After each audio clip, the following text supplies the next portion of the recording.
మా మామ హరిమాయని శాసనసభకు కూడా పంపించిన గొప్ప జిల్లా అనంతపురం జిల్లా. ఇంకొక మామ కూతురిచ్చిన మామ. మీ అందరికీ బాలయ్య నా ఒక్కడికే ముద్దల మావయ్యని కూడా 3 సార్లు శాసనసభకి పంపించిన గొప్ప నేల అనంతపూర్ నేల. సో అది జీవితాంతం మేము గుర్తు పెట్టుకుంటాం. ఆర్నిసలు మీకోసం కష్టపడతాం. ఎంత చేసినా తక్కువని ఈ సభాముఖంగా అనంతపూర్ జిల్లాకి నేను తెలియజేస్తున్నా. 2014 నుంచి 19 వరకు కరువు నేలపై కారులు తయారు చేసే పరిశ్రమ తీసుకొచ్చిన ఘనత ఒక తెలుగుదేశం పార్టీది. ఈ రోజు ఏకంగా ఫైటర్ జెట్లు కూడా తయారు చేసే సంస్థలు ఒక అనంతపూర్ జిల్లాకే సొంతమైంది. ఈ రోజు నేను వచ్చినప్పుడు కూడా ఒక పక్కన wind energy, solar energy, battery energy storage systems కూడా తీసుకొస్తాం జరిగింది. కేవలం విండ్ మిల్ ఇక్కడ పెడతాం కాదు, ఏకంగా విండ్ మిల్ తయారు చేసే పరిశ్రమలు కూడా అనంతపూర్ జిల్లాకి సొంతం చేస్తాం జరిగింది. వేదికమైన పెద్దలు ఎవరు కేశవ్ గారు మా ఉర్వకొండలోనే తయారవుతున్నాయని పొద్దు నుంచి రాత్రి రూదరు కొడుతున్నాడు. అబ్బా నేను రాసా విండ్ మిల్ పైన ఇంజనీర్డ్ ఇన్ ఇండియా అంటే ఇంజనీరింగ్ భారతదేశంలో జరిగింది, మేడ్ ఇన్ ఆంధ్రప్రదేశ్ అంటే తయారీ ఆంధ్రప్రదేశ్లో జరిగిందని రాస్తే దాని పక్కన డాట్ డాట్ డాట్ పెట్టి మేడ్ ఇన్ ఉర్వకొండ అని రాశారు కేశవ్ గారు. అంటే మన శాసనసభ్యుల్లో ఎలాంటి పోటీ ఉందో ఇదొక ఉదాహరణ. అందరి లక్ష్యం ఒకటే, నియోజకవర్గాలు అభివృద్ధి చెందాలి. నిరుద్యోగ యువకులకి వాళ్ళ నియోజకవర్గాల్లోని ఉద్యోగాలు ఉపాధి కల్పించే లక్ష్యంతో శాసనసభ్యులందరూ ఈరోజు పనిచేస్తాం జరుగుతుంది. ఇక్కడున్న కార్యకర్తలందరూ ఒక విషయం గమనించమంటున్నారు. గౌరవ ముఖ్యమంత్రి గారు మన పార్టీ జాతీయ అధ్యక్షులు, ఆయన ఏ నియోజకవర్గంకి వెళ్ళినా ఏ సంక్షేమ అభివృద్ధి కార్యక్రమం ప్రారంభించినా దాని తర్వాత కలిసేది తెలుగుదేశం పార్టీ కార్యకర్తలు. ఇలాంటి కార్యక్రమం పెట్టుకుంటారు. కార్యకర్తలు ఉద్దేశించి మాట్లాడిన తర్వాత ప్రతి కార్యకర్తతో ఫోటో దిగిన తర్వాతనే తిరిగి అమరావతికి ప్రయాణం చేస్తున్నారు. దాని వెనకాల 2025 మహానాడులో మనం ప్రకటించుకున్న 6 శాసనాలు ఒక శాసనం, అదే కార్యకర్త మా అధినేత అని. పార్టీ ఆవిర్భావం రోజు వేదికమైన మన జాతీయ అధ్యక్షుడు గారి పక్కన కష్టపడిన కార్యకర్తలు కూర్చున్నారు. వేదిక ముందల కేంద్ర మంత్రులు, రాష్ట్ర మంత్రులు కూర్చున్నారు. ఈ ఉదాహరణ మీకు ఎందుకు చెప్తున్నానంటే అహర్నిశలు పనిచేసే కార్యకర్తలు, కష్టపడే కార్యకర్తలు వెతుక్కుంటూ వచ్చే బాధ్యత తెలుగుదేశం పార్టీది.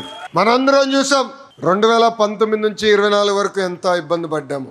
ఒక అంజిరెడ్డి తాతని చూసాం, గుర్తున్నాడా? అంజిరెడ్డి తాత తొడగొట్టి మీసాలు మెలేసి రా బిడ్డ రా అని పుంగనూరులో పసుపు జెండా ఎగిరేసిన వ్యక్తి.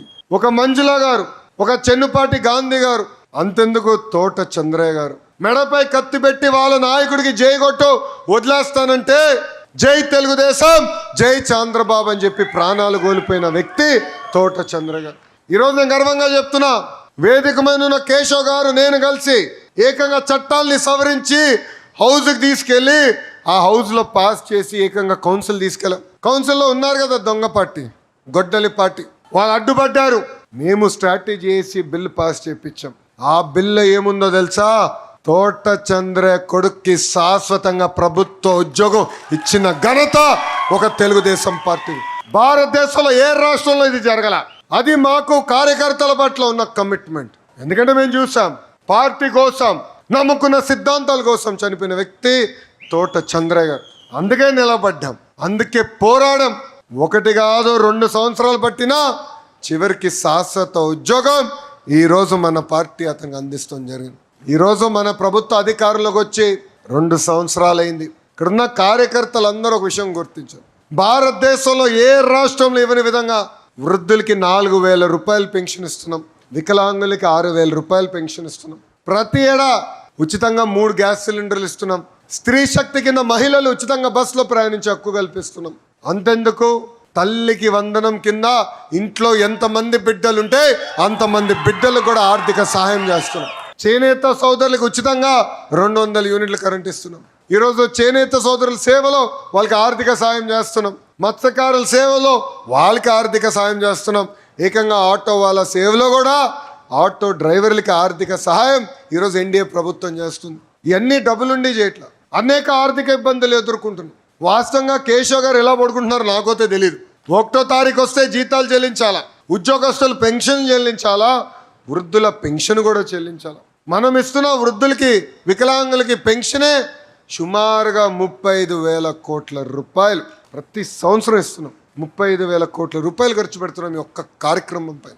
ఈరోజు మనకి రూపాయి ఆదాయం వస్తే 99 పైసలు ప్రభుత్వ ఉద్యోగస్తుల జీతాలకి, పెన్షన్కి ఖర్చు అవుతుంది. కానీ ఆనాడు ఒక హామీ ఇచ్చాం. ఇచ్చిన హామీ నిలబెట్టుకునేందుకు ఈరోజు అద్భుతంగా మనం సంక్షేమం చేస్తున్నాం. అంతేకాదు అభివృద్ధి కూడా వదిలిపెట్టల. మీరందరూ చూశారు, గౌరవ ముఖ్యమంత్రి చంద్రబాబు నాయుడు గారు పెట్టిన తొలి సంతకం డిఎస్సి. ఇంకా బాబు గారు సంతకం పెడితే నేను ఊరుకుంటానా? 150 రోజుల్లో 16,000 టీచర్ పోస్టులు భర్తీ చేస్తాం జరిగింది. ఈ గొడ్డల పార్టీ అనేక కేసులు పెట్టినా ఆ లీగల్గా అన్ని తట్టుకుని 16,000 టీచర్ పోస్టులు భర్తీ చేశాం. 6,000 కానిస్టేబుల్ పోస్టులు ఇచ్చాం. ఇప్పుడు ఏకంగా 10,000 పోస్టులతో మెగా జాబ్ క్యాలెండర్ కూడా విడుదల చేశాం. పెద్దలు చెప్పినట్టు భారతదేశంలో 100 రూపాయలు పెట్టుబడులు వస్తే 25 రూపాయలు ఆంధ్ర రాష్ట్రంకి వచ్చే పరిస్థితి. అంటే అభివృద్ధి, సంక్షేమం మన పార్టీకి జోడెద్దుల బండి. ఈరోజు భారతదేశంలో ఎక్కడ లేని విధంగా అందుకే పోరాడం. 1 కాదు 2 సంవత్సరాలు పట్టినా చివరికి శాశ్వత ఉద్యోగం ఈరోజు మన పార్టీ అతనికి అందిస్తాం జరిగింది. ఈరోజు మన ప్రభుత్వ అధికారంలోకి వచ్చి 2 సంవత్సరాలైంది. ఇక్కడున్న కార్యకర్తలందరూ ఒక విషయం గుర్తించారు. భారతదేశంలో ఏ రాష్ట్రంలో ఇవ్వని విధంగా వృద్ధులకి 4,000 రూపాయలు పెన్షన్ ఇస్తున్నాం, వికలాంగులకి 6,000 రూపాయలు పెన్షన్ ఇస్తున్నాం. ప్రతి ఏడా ఉచితంగా 3 గ్యాస్ సిలిండర్లు ఇస్తున్నాం. స్త్రీ శక్తి కింద మహిళలు ఉచితంగా బస్సులో ప్రయాణించే హక్కు కల్పిస్తున్నాం. అంతెందుకు, తల్లికి వందనం కింద ఇంట్లో ఎంతమంది బిడ్డలుంటే అంతమంది బిడ్డలు కూడా ఆర్థిక సహాయం చేస్తున్నాం. చేనేత సోదరులకు ఉచితంగా 200 యూనిట్లు కరెంట్ ఇస్తున్నాం. ఈరోజు చేనేత సోదరుల సేవలో వాళ్ళకి ఆర్థిక సాయం చేస్తున్నాం. మత్స్యకారుల సేవలో వాళ్ళకి ఆర్థిక సాయం చేస్తున్నాం. ఏకంగా ఆటో వాళ్ళ సేవలో కూడా ఆటో డ్రైవర్లకి ఆర్థిక సహాయం ఈరోజు ఎన్డీఏ ప్రభుత్వం చేస్తుంది. ఇవన్నీ డబ్బులుండి చేయట్లా, అనేక ఆర్థిక ఇబ్బందులు ఎదుర్కొంటున్నాం. వాస్తవంగా కేశవ్ గారు ఎలా పడుకుంటున్నారో నాకైతే తెలియదు. 1వ తారీఖు వస్తే జీతాలు చెల్లించాలా, ఉద్యోగస్తులు పెన్షన్ చెల్లించాలా, వృద్ధుల పెన్షన్ కూడా చెల్లించాలా. మనం ఇస్తున్న వృద్ధులకి, వికలాంగులకి పెన్షనే సుమారుగా 35,000 కోట్ల రూపాయలు ప్రతి సంవత్సరం ఇస్తున్నాం. 35,000 కోట్ల రూపాయలు ఖర్చు పెడుతున్నాం ఈ ఒక్క కార్యక్రమం పైన. ఈరోజు మనకి రూపాయి ఆదాయం వస్తే 99 పైసలు ప్రభుత్వ ఉద్యోగస్తుల జీతాలకి, పెన్షన్కి ఖర్చు అవుతుంది. కానీ ఆనాడు ఒక హామీ ఇచ్చాం. ఇచ్చిన హామీ నిలబెట్టుకునేందుకు ఈరోజు అద్భుతంగా మనం సంక్షేమం చేస్తున్నాం. అంతేకాదు అభివృద్ధి కూడా వదిలిపెట్టల. మీరందరూ చూశారు, గౌరవ ముఖ్యమంత్రి చంద్రబాబు నాయుడు గారు పెట్టిన తొలి సంతకం డిఎస్సి. ఇంకా బాబు గారు సంతకం పెడితే నేను ఊరుకుంటానా? 150 రోజుల్లో 16,000 టీచర్ పోస్టులు భర్తీ చేస్తాం జరిగింది. ఈ గొడ్డల పార్టీ అనేక కేసులు పెట్టినా ఆ లీగల్గా అన్ని తట్టుకుని 16,000 టీచర్ పోస్టులు భర్తీ చేశాం. 6,000 కానిస్టేబుల్ పోస్టులు ఇచ్చాం. ఇప్పుడు ఏకంగా 10,000 పోస్టులతో మెగా జాబ్ క్యాలెండర్ కూడా విడుదల చేశాం. పెద్దలు చెప్పినట్టు భారతదేశంలో 100 రూపాయలు పెట్టుబడులు వస్తే 25 రూపాయలు ఆంధ్ర రాష్ట్రంకి వచ్చే పరిస్థితి. అంటే అభివృద్ధి, సంక్షేమం మన పార్టీకి జోడెద్దుల బండి. ఈరోజు భారతదేశంలో ఎక్కడ లేని విధంగా మనం పరిశ్రమలు